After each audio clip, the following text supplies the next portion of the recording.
एक भक्त ने मुझे कहा था बिल्वपत्र महादेव को चढ़ाते समय त्रिदलम त्रिगुणाकारम त्रिनेत्रम चतुर्याउधम बोलना ही पड़ेगा। मैं कहता नहीं, आपको कंठस्थ है तो जरूर ना बोलिए जो बिल्वाष्टक पूरा है, लेकिन आप बिल्वाष्टक का कोई भी स्तोत्र न बोल सके तो ओम नमः शिवाय बोलकर आप बिल्वपत्र भगवान शिव जी को अर्पण कर सकते हैं। मैं ओम नमः शिवाय मंत्र पर बहुत दिनों तक बोल सकता हूं, इसलिए सभी कथाओं का रूप रंग अलग अलग रहता है, रोज हमारा संशोधन कुछ न कुछ रहता है। इसलिए ऐसा कभी नहीं समझ लेना चाहिए कि हमने एक कथा श्रवण कर लिया हम परिपूर्ण हो गए, कभी नहीं, मैं भी नहीं हुआ, तो सुनने वाले कैसे हो सकते हैं। तो इसमें भगवान व्यास जी ने भाव व्यक्त किया है कि अभी भी बिल्वपत्र से महादेव का पूजन कर रहे हो तो पंचाक्षर मंत्र से आप भगवान शिव की पूजा कर सकते हैं। मैं श्लोक इसीलिए गाता हूं, सर्व सिद्धांत निष्पन्नम, ये आधार है, एक काल्पनिक नहीं है। जो कुछ मैं आपके समक्ष कहता हूं ये शिव महापुराण ग्रंथ को साथ में रखकर कहने का प्रयास करता हूं, और हर वक्ता को यही बात याद रखनी चाहिए, अपनी बात कुछ नहीं कहने, जो शास्त्र सम्मत है, महापुरुष ने जो सम्मत की सम्मति दी वही बात करनी चाहिए। इसलिए भगवान व्यास जी ने कहा है कभी आपको बिल्वपत्रों से भगवान महादेव की पूजा का अवसर मिले तो आप पंचाक्षर मंत्र बोलकर भगवान शिव का पूजन करना चाहिए। सुनिए जरा एक श्लोक, बिल्वपत्रेर महा, कि पंचाक्षर मंत्र बोलकर आप भगवान शिव जी को बिल्वपत्र अर्पण कर सकते हैं। और एक बात दूसरी याद रखिए कि बिल्वपत्र महादेव को अर्पण करने से जो पुण्य मिलता है उससे कोटि गुना पुण्य बिल्ववृक्ष की सेवा करने से मिलता है। यहाँ तो बिल्ववृक्ष नहीं रहता है क्योंकि ठंडा प्रदेश है, इसीलिए वो तो थोड़ा सा गर्म प्रदेश में रहते हैं, ठंडे प्रदेश में बिल्ववृक्ष के नहीं रहता। शिव महापुराण ग्रंथ में उसके बारे में बहुत विस्तृत कहा है, महादेव स्वरूपम बिल्ववृक्षो। कोई व्यक्ति शिव जी के दर्शन के लिए नहीं पहुंच सकता तो सिर्फ बिल्ववृक्ष का दर्शन कर ले, उनको शिव दर्शन का फल मिलता है। अरे बिल्वाष्टक में तो कहा मूल तो ब्रह्म रूप है, मध्य तो विष्णु रूप है, अग्र तो शिव रूप है, ऐसी बहुत सारी बातें। और ये पंचाक्षर मंत्रों से भगवान शिव की पूरी पूजा हो सकती है। मुझे कहना ये प्रश्न होना चाहिए कि भगवान विष्णु जी ने नारद जी को बड़े बड़े कठिन कठिन मंत्र क्यों नहीं सिखाया, कठिन मंत्र क्यों नहीं दिया, इतना सरल मंत्र। और भक्ति मार्ग में जितना सरल हो इतनी सुविधा रहती है, लेकिन कहीं लोगों ने भक्ति मार्ग इतना कठिन कर दिया कि सामान्य व्यक्ति सोच भी नहीं सकता कैसे भक्ति करे। जितना सरल हो इतना सामान्य व्यक्ति भक्ति में जुड़ सकता है। इसलिए सरल जीवन में भी सरल बने और भक्ति मार्ग भी हमारा सरल होना चाहिए। सरलता मनुष्य का श्रेष्ठ सद्गुण है। बहुत लोग आपको दुनिया में सरल नहीं मिलेंगे ना, आपके साथ झिल मिलकर हिल मिलकर कभी नहीं रहेंगे, अलग रहेंगे, मिलेंगे नहीं, दूर रहेंगे, वार्तालाप नहीं करेंगे, उसको मिल नहीं सकते, उसके साथ बात नहीं कर सकते, ऐसा कुछ होता ही नहीं। और जीवन में सद्गुरु ऐसा होना चाहिए, पिता जैसा माँ जैसा तो सही, सद्गुरु पिता जैसा माँ जैसा तो सही, भाई जैसा भी सही, लेकिन सद्गुरु ऐसा होना चाहिए कि हमारा मित्र जैसा होना चाहिए, सखा जैसा। जैसे सखा के साथ, जैसे मित्र के साथ व्यवहार कर सकते ऐसा सद्गुरु। हमारे सोखड़ा वाले स्वर्ण संप्रदाय के संत है स्वामी श्री हरिप्रसाद जी महाराज, उस पर ही बहुत सुंदर प्रवचन करते थे। अभी तो नहीं ले, अक्षरवास हो गया। इस स्वामी के बहुत प्रवचनों में यही रहते हैं, हर साधक को अपने साथ मित्रता से अपने साथ रखिए, पर्दा नहीं होना चाहिए। बीच में मैं दूसरी बात कह सकता हूं, कहीं शिवालय में आपने पर्दा देखा तो शिव के पास ये नहीं सीखना चाहिए। कोई भी आपने शिवालय देखा कि जहां कोई आगे पट है, कहीं नहीं, 24 घंटे शिवालय खुला रहता। तो भगवान शिव जी आपको ये समझा रहे हैं सबके साथ खुला दिल रहो, पर्दा नहीं। और शिव जी का जीवन इतना श्रेष्ठ जीवन है, पूरे शिव जी की परंपरा में देखो कहीं पट नहीं, पट मतलब पर्दा।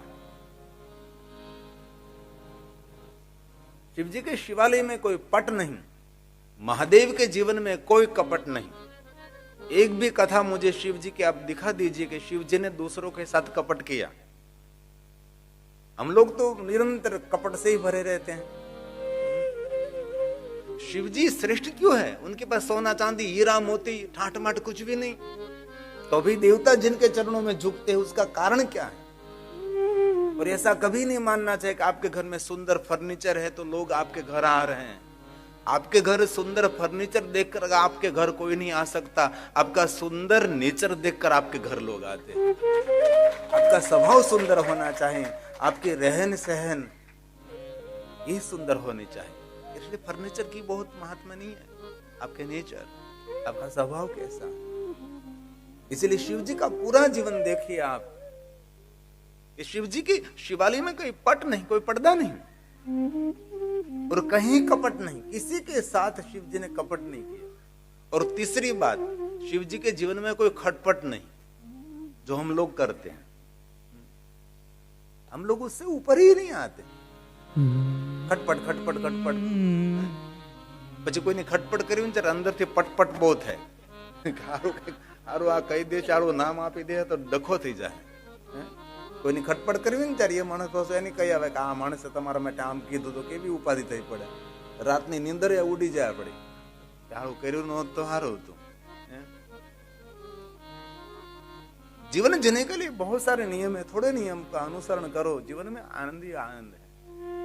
ऐसा कभी नहीं मानना कि जो राजमहल में रहने वाले लोग आनंदित है, वहां भी हमने रोते हुए लोगों को देखा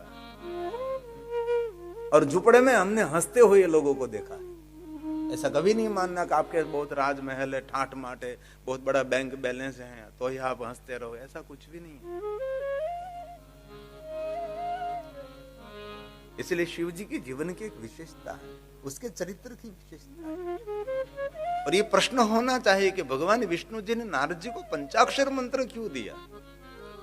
इसीलिए दिया कि पंचाक्षर मंत्र सभी मंत्रों में शिरोमणि है, सभी मंत्रों का राजा है।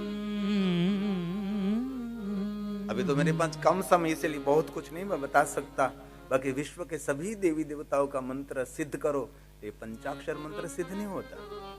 लेकिन जिन्होंने पंचाक्षर मंत्र सिद्ध कर लिया, समझो दुनिया के सभी मंत्र उसने सिद्ध कर लिया, सभी मंत्र उसको फल देने के लिए कार्यरत हो जाते। ये पंचाक्षर मंत्र, ये ओम नमः शिवाय मंत्र की महिमा है। और ये मैं नहीं कह रहा हूं, ये भगवान व्यास जी की वाणी है। मैं तो मध्यस्थी हूं, मैं तो एक शिक्षक हूं, टीचर हूं। जो मैंने आचार्यों के चरणों में बैठकर मैंने कुछ सीखा है, मैं आप सबको कह रहा हूं। और जो कुछ कह रहा हूं प्रमाण के साथ कहता हूं। और एक एक श्लोक महादेव की पूजा है, महादेव का आराधन है। और ओम नमः शिवाय मंत्र आपने सदगुरु के मुख से लिया है, नहीं लिया है तो अभी आप जाप कर सकते। क्यों? कि भगवान शिव के मुख में से निकला है। और मेरा महादेव जगत गुरु तो है ही, लेकिन भगवान महादेव त्रिभुवन गुरु हैं। भगवान द्वारकाधीश कृष्ण को हम जगत गुरु कहते हैं, लेकिन शिव जी को हम त्रिभुवन गुरु कहते हैं। देवताओं का गुरु बृहस्पति देव हैं, बृहस्पति के गुरु कौन है? भगवान शिव है। इसलिए महादेव के मुख में से निकला है, इसलिए हर कोई मनुष्य कोई भी स्थिति में ये मंत्र जाप कर सकता है। ये मंत्र सर्व मंत्रों में शिरोमणि है। इसलिए भगवान ने कहा है पंचाक्षरो, पंचाक्षरो महामंत्र। पंचाक्षर मंत्र को क्या कहते हैं? उसको ही महामंत्र कहा जाता है। श्लोक में शब्द है पंचाक्षरो महामंत्र, सर्व मंत्र, सर्व मंत्र शिरोमणि तेन संपूजितः शंभो भुक्ति मुक्ति प्रयच्छति। भुक्ति मुक्ति प्रयच्छति। ये पंचाक्षर मंत्र आपको भुक्ति देता है और मुक्ति भी देता है। भुक्ति का अर्थ क्या है? कहीं लोग कहे भुक्ति का अर्थ है भक्ति। भक्ति नहीं, भुक्ति का अर्थ है संसार का भोग, संसार की सुविधा, जीवन जीने के लिए व्यवस्था। भोग भी देते हो और भोग भोगने की शक्ति भी देते हैं। आपके पास भोग बहुत हैं, पूरा डाइनिंग टेबल भरा है व्यंजन भोजन का, सामने गुलाब जामुन आपके समक्ष हंस रहा है, गुलाब जामुन ने कमाल कर दी, गुलाब भी इसमें नहीं है और जाम्बू भी नहीं है, तो भी उसको कहते गुलाब जाम्बू, जो कल रात को खाया। वो गुलाब भी नहीं और जाम्बू भी नहीं, तो भी उसको कहते गुलाब जाम्बू। मैंने ऐसे लोगों को देखा है, ऐसे धन की तुम कल्पना भी नहीं कर सकते। ऐसे लोगों को मैंने, ऐसे लोगों के साथ में रहा भी हूं, जो कथा पूर्ण होने के बाद उसके जेट विमान में बैठकर मुझे आकाश में घुमाने के लिए जाते। ऐसे लोगों के साथ में रहा। सामने पूरा डाइनिंग व्यंजन भोजन पड़े हैं, लेकिन कुछ भी नहीं खा सकता। क्यों? उनके पास भोग भोगने की शक्ति नहीं है। इसलिए महादेव जी संसार के भोग भी देते हैं और भोग भोगने की शक्ति भी शिव देता है, उसको कहते हैं भुक्ति। और भगवान शिव जी मुक्ति को तो देव है, और कोई मुक्ति नहीं दे सकता, शिव ही मुक्ति दे सकते हैं, ये महादेव है। इसीलिए शिव महापड़गनंद के वो थोड़े श्लोक लेकर आया हूं मैं। बहुत लोगों के मन में पंचाक्षर मंत्र के बारे में बहुत सारी गलतफहमी रहती है ना, इसलिए मैं श्लोकात्मक पुराण का साथ लेकर मैं स्पष्टीकरण करना चाहता हूं। सुनिए, ध्यान दीजिए, और कुछ देने के लिए नहीं है तो ध्यान दीजिए।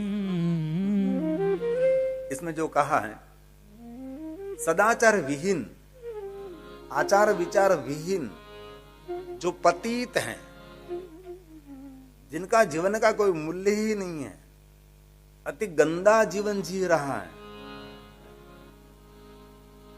जिनका जीवन इतना नीचा है, उसके जीवन के बारे में हम कुछ भी कह भी नहीं सकते, बोल भी नहीं सकते। ऐसा व्यक्ति भी जो पंचाक्षर मंत्र का जाप करता है तो भी उनका कल्याण होता है। आचार विहीन मतलब जिनको खाने की पीने की कुछ भी गतागम नहीं है, जिनके पास कोई आचार विचार है ही नहीं, सदाचार विहीन है, ऐसा व्यक्ति जो पंचाक्षर मंत्र का आश्रय करता है, उनका भी ये मंत्र कल्याण करता है। ये भगवान व्यास जी का वचन है। पहले की बात ये, आंख बंद कर ध्यान ही नहीं हो सकता, और आंख बंद कर बैठे, क्या ध्यान नहीं कर रहा है, विचार कर रहा है, आज कौन करी ना खोज।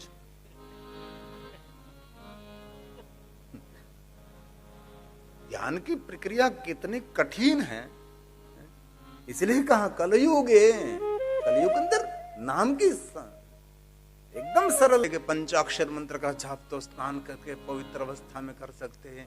कोई बहन लोग अपवित्र है तब ये मंत्र का जाप नहीं कर सकते। अरे स्पष्ट कहा, कोई भी स्थिति में, और हलता चलता बेचता उठता खाता पीता ऊँगता झागता, कोई भी स्थिति में ये मंत्र जाप कर सकते हैं। ये पूरा श्लोक है। खड़े रहकर आचार विहीन अपनी इच्छा अनुसार काम करते समय, कोई भी प्रवृत्ति करते समय ये मंत्र का जाप कर सकते हैं।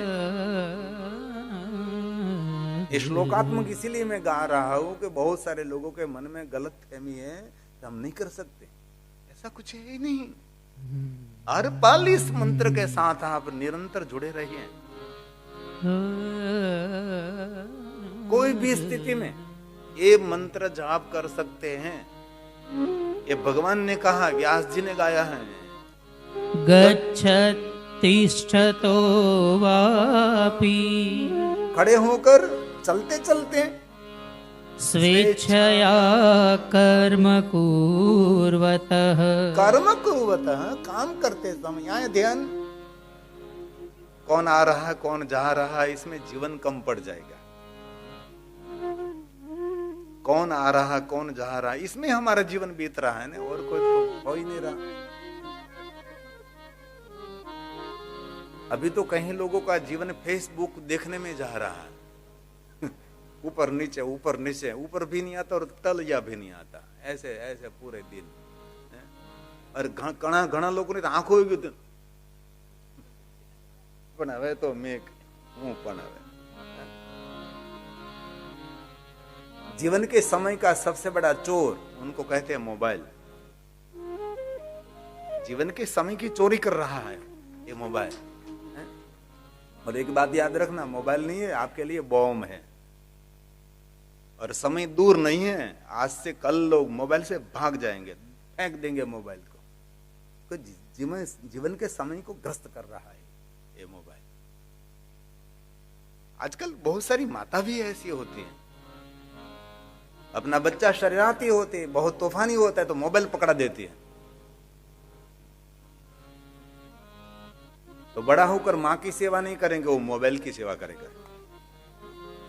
जो यहाँ की माता तो ऐसे नहीं होती, मैं तो और देश की बात कर रहा हूं, आपको तो कुछ कहता ही नहीं। इसलिए बच्चों से मोबाइल दूर रखिए, ये बहुत खतरनाक है, हमारे ज्ञान तंत्र को डैमेज कर रहा है। आप ऐसे करके मोबाइल देखते हैं तो सीधा उसका किरण इसमें जा रहा है, और ये पूरे शरीर यहां से चलता है, इनमें बहुत सारी ऊर्जा रहती है हाथ में, इसलिए कोई छोटी बात नहीं है, वो खतरनाक है। वैसे तो इसके नियम बहुत सारे हैं कि जिस कमरे में सोते नहीं, सब कमरे में आपका मोबाइल नहीं रखना चाहिए, वहां तक। और जिस कमरे में वाईफाई का मशीन पड़ा है ना, वहां भी इस कमरे में नहीं सोना चाहिए। पूरी मैंने हिस्ट्री उसकी पढ़ी है कि कितना वो मानवता के लिए कितना खतरनाक है। इसलिए जरूरियात से ज्यादा नहीं, बच्चों से उसे दूर रखिए। शिव महापड़ ग्रंथ में कहा है कि पंचाक्षर मंत्र कोई भी स्थिति में आप जाप कर सकते हैं, ये मंत्र कभी निष्फल नहीं रहता। ये श्लोक है। गच्छति मतलब चलते हुए, तिष्ठति मतलब खड़े होकर। गच्छत तिष्ठतो वापि स्वेच्छया कर्म कुर्वतः। और क्या कहा? पवित्र और अपवित्र अवस्था में, अशुचैर्वा शुचैर्वापि मंत्रोऽयं न च निष्फलः। मंत्रोऽयं न च निष्फलः। ये मंत्र कभी निष्फल नहीं होता। कल भी मैंने कहा था, मंत्र किसी का शत्रु नहीं है, ये मंत्र सबका मित्र है। आया ध्यान।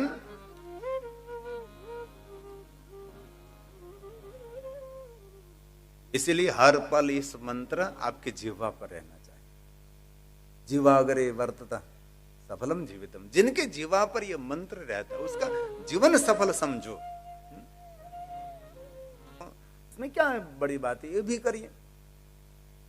शिव जी कुछ छोड़ने की बात नहीं कहते, लेकिन मूल परमात्मा और भगवान शिव को संकुचित दृष्टि से कभी नहीं देखना चाहिए। ये विशाल हैं, हमारे जैसी छोटी छोटी आंख नहीं है उनकी। पंचाक्षर मंत्र से 16 उपचारों से भगवान शिव जी की भक्ति के साथ पूजन करना चाहिए। 16 उपचार के तो कितने मेरे आचार्यों के पास उसके मंत्र होते। भगवान शिव जी के 16 उपचार पूजा होती है। इनमें सभी के मंत्र अलग अलग अलग अलग मंत्र हैं। आह्वान से लेकर क्षमा प्रार्थना तक मंत्र हैं। लेकिन ये कुछ भी आपको कंठस्थ नहीं है तो पूरी पूजा आप पंचाक्षर मंत्र षडक्षर मंत्र से कर सकते हैं। ये मैं नहीं कह रहा हूं, ये भगवान बोल रहे हैं। षडक्षरेण मंत्रेण पूजा कार्या स्मरद्विषः उपचारे षोडशीभिर्भक्ति युक्तेन चेतसा। भक्ति युक्तेन चेतसा। इसलिए भगवान शिव की संपूर्ण पूर्ण पूजा आप पंचाक्षर मंत्र से, ओम नमः शिवाय मंत्र से कर सकते हैं। इस अनुष्ठान को करने वाला व्यक्ति कभी अकाल मृत्यु उनकी कभी नहीं होती। इसलिए मैंने सुबह में कहा था कि जिनका इष्ट मंत्र पंचाक्षर हैं, उनको कभी अवसर मिले तो 5 लाख मंत्र का अनुष्ठान कर लीजिए। नमः शिवाय 5 मंत्र के जितने अक्षर हैं इतने लक्ष्य, पंचाक्षर मंत्र 5 लक्ष्य अनुष्ठान करें कभी अवसर मिले। इनमें माक्षर मास श्रेष्ठ रहेगा, और ये ना अवसर मिले तो पवित्र हैं। और 3 महीने में भी आप 5 लाख पंचाक्षर मंत्र का अनुष्ठान कर सकते हैं। क्योंकि सोमवार की श्रेष्ठता है। आज के दिन भगवान महादेव स्वयं विष्णु पत्नी लक्ष्मी को मिले थे आज, इसलिए ये सोमवार का महत्व। कभी सोचा कि सोमवार के लिए क्यों? जरूर चंद्र संबंधी, सोमेश्वर संबंधी ये सब कुछ है, लेकिन सोमवार के दिन शिव की पूजा की विशेषता इसीलिए है कि इस दिन स्वयं विष्णु भगवान की पत्नी लक्ष्मी जी को महादेव मिले थे, और स्वयं विष्णु भगवान की पत्नी महादेव की भक्त हैं, और विष्णु भगवान ने अपने करकमलों के द्वारा स्फटिक शिवलिंग लक्ष्मी जी को दिया था, और शिव भक्ति का संपूर्ण मार्गदर्शन भगवान श्री हरि विष्णु जी ने लक्ष्मी जी को की थी, और सभी बात लक्ष्मी जी ने विष्णु भगवान की मानी। जो जो विष्णु भगवान बोलते थे, जो जो विष्णु भगवान कहते, सब कुछ लक्ष्मी जी ने स्वीकार लिया। ये भाग्य विष्णु का है, हमारा नहीं। हमारी लक्ष्मी हमारे लिए कुछ भी नहीं मानती। ये तो विष्णु इतने सद्भाग्य है कि विष्णु ने जो जो कहा सब लक्ष्मी ने मान लिया। ये सब विष्णु को पता होगा कितना मानते होगे, राम जाने। मानते ही नहीं, बस एक ही बात के तमने खबर ना पड़े એટલે તમે તમારી સાથે લગ્ન કર્યા ભાઈ, ખબર પડતી તો આ ધંધો જ ન કરત। भगवान श्री हरि विष्णु ने जो जो कहा सब कुछ लक्ष्मी जी ने स्वीकार लिया, और शिव भक्ति के फलस्वरूप महादेव स्वयं मिले। आज के दिन सोमवार के दिन भगवान शिव लक्ष्मी के सामने प्रकट हुए और बहुत सारे वरदान दिए महादेव ने लक्ष्मी जी को। और महादेव ने पूछ लिया कि लक्ष्मी, इस देवलोक में आपकी पहचान क्या है? तो लक्ष्मी जी ने कहा था कि विष्णु पत्नी लक्ष्मी, विष्णु पत्नी लक्ष्मी। लेकिन महादेव ने कहा कि आज आपने महादेव को प्रसन्न किया है, इसलिए आज से आपका नाम विष्णु पत्नी लक्ष्मी नहीं, आज से आपका नाम रहेगा विष्णु पत्नी महालक्ष्मी। क्योंकि महादेव का पूजन किया, महादेव का भजन किया, महादेव को प्रसन्न किया है। इसलिए महादेव को भक्तों को कभी सामान्य न समझे। महाभाग्यवंतो, महादेवना जो भक्त છે એ મોટા ભાગ્યવાળા છે। इसलिए आज के दिन विशेष प्रकार से महादेव का पूजन अर्चन दर्शन करें, मंत्र जाप करें। और बहुत सारे लोग सोमवार का व्रत करते हैं। आज भी सुबह में बहुत सारी बहन कह रही थी मैं 16 सोमवार का व्रत करता हूँ। 16 કેમ ભાઈ? ઘણા લોકો 16 સોમવારનું વ્રત કરતો, 16 સોમવાર પૂરા થાય તો કે પત્યું, 17મો નહીં કરવાનો, પછી આમ 16 જ કરવાના, એવું થોડું છે? જીવન પર્યંત સોમવારનું વ્રત કરવાનું, જીવન પર્યંત સોમવારનું વ્રત કરવાનું। और सोमवासरे निशि भोजनम, सोमवार के दिन पूरा दिन निराहार रहें और संध्या समय शिव का पूजन अर्चन करने के बाद आप भोजन कर सकते हैं। सोमवासरे निशि भोजनम। लेकिन गुजराती लोग सोमवार के दिन बपोरे एकटाणું કરી લે। આપણા ગુજરાતી લોકો શું કરે? સોમવાર હોય ત્યારે બપોરે એકટાણું કરે, સાકરિયા સોમવાર કરે, ભાખરિયા સોમવાર કરે, ઊભા સોમવાર કરે, આડા તો રોજ થતા જ હોય।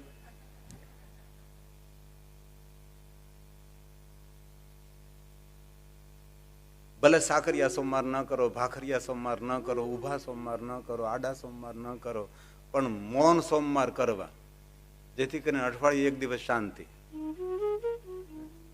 मौन, मौन सोमवार, मैं सोमवार के दिन मौन रहूंगा। आज के दिन विशेष प्रकार से महादेव का पूजन करें, और कुछ भी न हो सके तो आज के दिन मन से महादेव का पूजन करें, जिनको मानसी पूजा कहते हैं। जो आदि जगत गुरु शंकराचार्य महाराज ने सुंदर मार्गदर्शन दिया है कि कोई भी महादेव का भक्त है, शिव पूजा के लिए कोई सुविधा नहीं है। ट्रेन में जा रहा है, प्लेन में जा रहा है, कोई सुविधा नहीं है पूजा करने की। और ऐसे महादेव के भक्त हमने देखे हैं कि शिव की पूजा के बिना मुख में जल नहीं रखता, महादेव की पूजा के बिना मुख में अन्न का कण भी नहीं रख सकता। ऐसे मैंने परम शिव भक्त का दर्शन किया है। मैंने बहुत बहुत ऐसे महादेव का भक्तों को मैं मिला हूँ। भगवत कथा चलती तभी पहुंचा, देवी पुराण कथा चल पहुंचो, और शिव संप्रदाय में कुछ, शिव सनातन में कुछ हो रहा है तो वहां भी पहुंचो, और पुष्टि मार्ग में हवेली में कुछ हो रहा है वहां भी पहुंचो। और कोई भी धर्मगुरु यहाँ आकर आपको कहे कि और कहीं सुनने के लिए नहीं जाना है, और किसी का उत्सव वहां नहीं जाना है, वो धर्मगुरु नहीं, वो जड़तावादी है। सनातन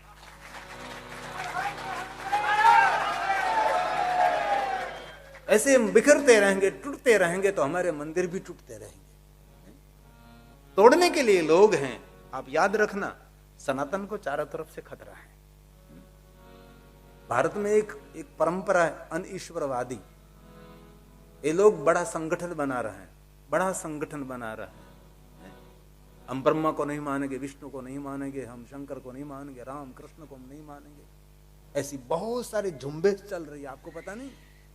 एक तरफ से हमारे सनातन को खतरा नहीं, चारों तरफ से घेरा हुआ है खतरा।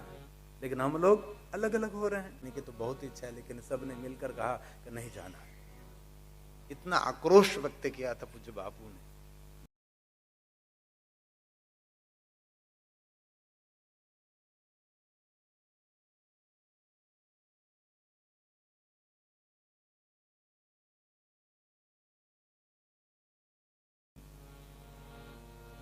इसलिए हमारी एक हृदय की विनंती है।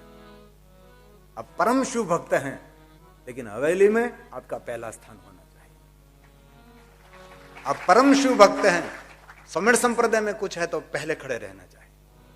और उसको भी ललकार करके कहने आना कि आपका जो पुष्टि मार्ग में हवेली में जो कार्यक्रम हम खड़े हैं, हमारा कभी कुछ महाशिवरात्रि का महोत्सव है तो आपको भी रहना पड़ेगा। व्यवहार बनाओ, एक साथ सबको जोड़ो।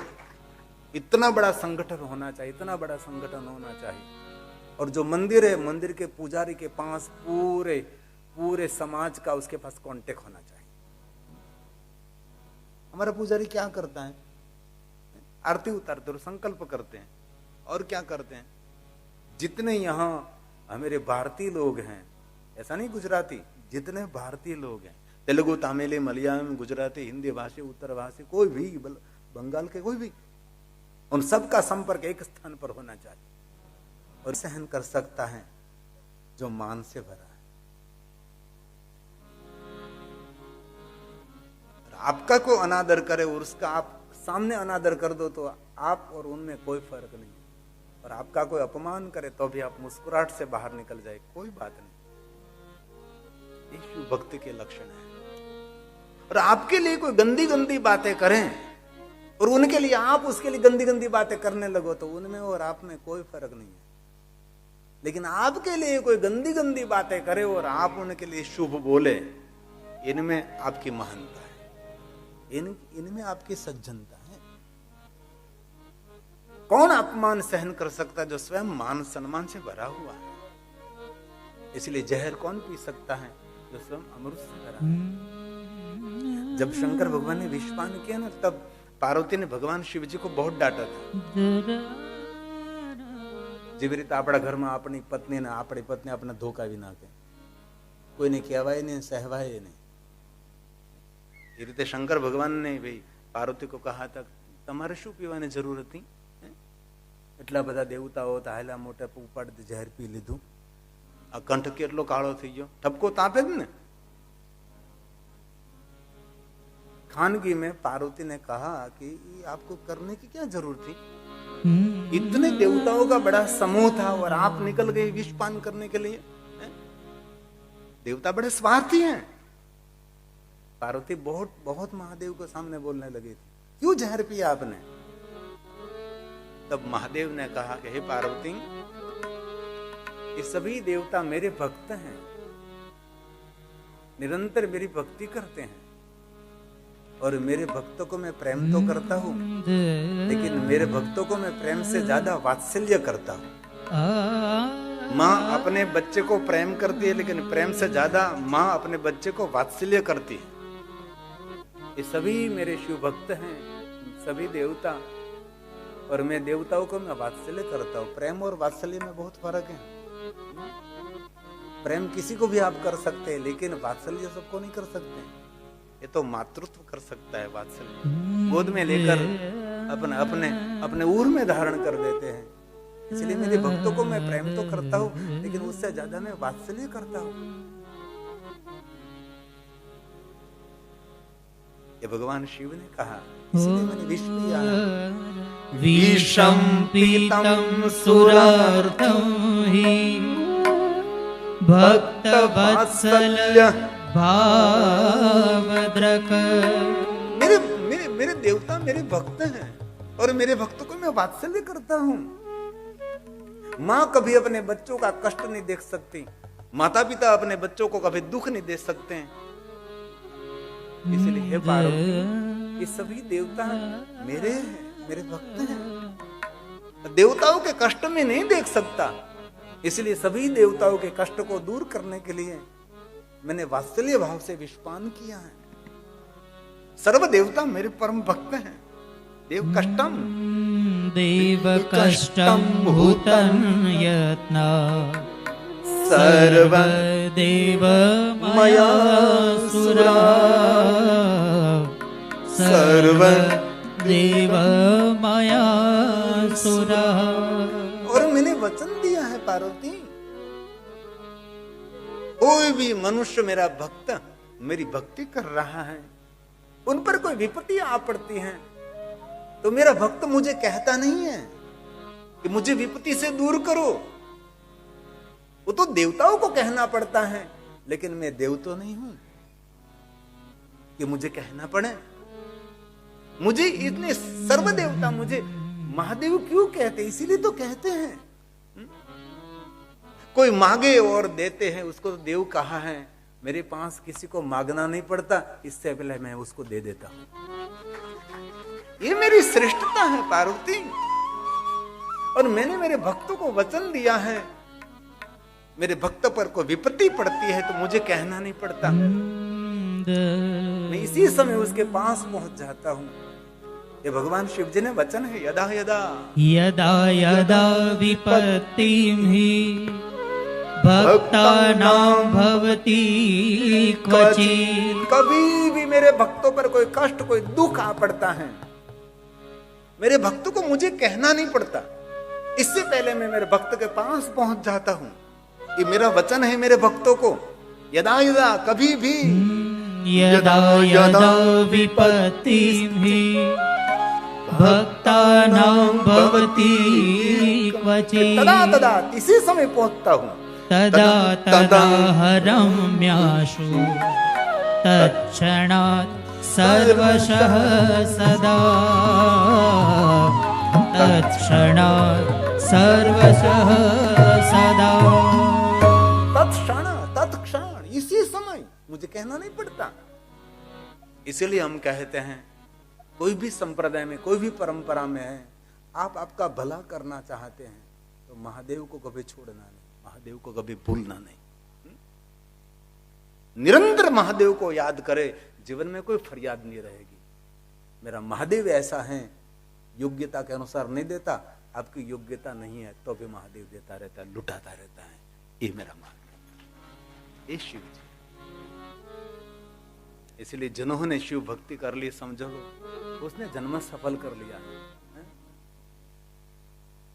जिन्होंने महादेव की भक्ति का स्वीकार कर लिया, समझो उनका बेड़ा पार हो गया। तो 9 बज गया है, कल शिव महापुराण कथा का प्रारंभ करेंगे।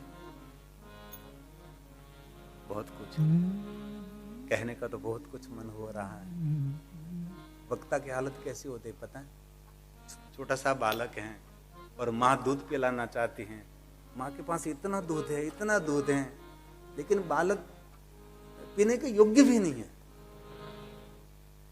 ऐसी हालत वक्ता की होती है। मैं क्या पिलाऊं, मैं क्या पिलाऊं, मैं क्या कहूं, क्या कहूं। अंत में माँ चुप हो जाती है। ऐसी भी हमारी हालत होती है। हमको क्या सुनाए क्या न सुनाए निरंतर, लेकिन समय में रहना बहुत बड़ी बात है। तो आज की कथा को मैं शरद पूर्णिमा की कथा को विराम देता हूं, और आप आदर और भक्ति के साथ कथा का श्रवण करते हैं, इसलिए आपको तो मैं प्रणाम करता हूं, लेकिन हमारा कोटि कोटि प्रणाम आप सबके माता पिता को है। जहां आपके माता पिता हैं, महादेव उन पर कृपा करें। देश में है, विदेश में है, परदेश में कहीं भी है, महादेव उनका कल्याण करें, महादेव उनका शुभ मंगल करें। क्योंकि आप जो यहाँ उपस्थित हैं, आपका पुण्य तो है, लेकिन आपके पुण्य से ज्यादा आपके माता पिता का पुण्य है, इसीलिए आप यहाँ उपस्थित हैं। तो बहुत कुछ नहीं कहते हुए हम आरती करेंगे। रवि भाई पधारिए, लोपा बहन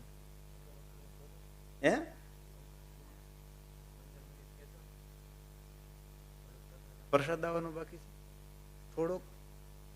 પડીકા તો મને દેખાય છે.